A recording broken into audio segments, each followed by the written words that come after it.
பா ஷவர்மா சாப்பிட வரும், காசு இருந்தா கொடுப்பா. காசு வேணுமா? டேய் சதீஷ், அப்பா பல்கா அடிக்கிறாரா? இல்லையே. டேய் சதீஷ், என்னடா அப்பா கிரிஞ்சு மாதிரி பண்றாரு? இப்ப பாரு ஷாலினி, அந்த டிவி உடைக்கலாமா இல்ல அந்த ஃப்ரிட்ஜ் உடைக்கலாமா?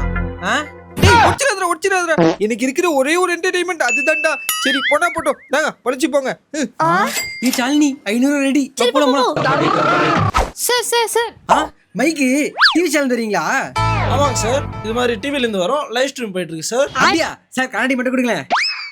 ஷாலினி எப்படி இருக்கு? சூப்பரா இருக்கு சார். இன்னைக்கு என்ன டாபிக்னு பாத்தீங்கன்னா, இப்போ இருக்க பசங்க எல்லாரும் அம்மா அப்பா கிட்ட காசு வாங்குறாங்க. அதை பத்தி நீங்க என்ன நினைக்கிறீங்க? அப்பா காசுல 10 பைசா காசு போடுங்க. இல்ல கொஞ்சம் புரியுற மாதிரி சொல்லுங்க. நான் நாங்கறேன், அப்பா காசு எனக்கு எதுக்குங்கற? இப்போ என்ன சொல்ல வரேன்னா, சார் இப்படி கேமராமேன் அந்த பொண்ணை ஃபோக்கஸ் பண்ணு. மைக் கொடு. சரி இப்ப நான் பேச போது எல்லாம் சின்ன பசங்க நல்லா கவனிச்சுக்கோங்க. நம்ம பொண்ணு ஏதோ கருத்து சொல்லுறது கேப்போம். அப்பா சம்பளத்துல பசங்க வாங்கி சாப்பிடாது, பசங்க சம்பளத்துல அப்பா வாங்கி சாப்பிடும். அதே அப்பா பாக்குறியா? இந்த டிவி இந்த தானே நீவே பாக்குது. இந்த டிவி உடைக்கணும்.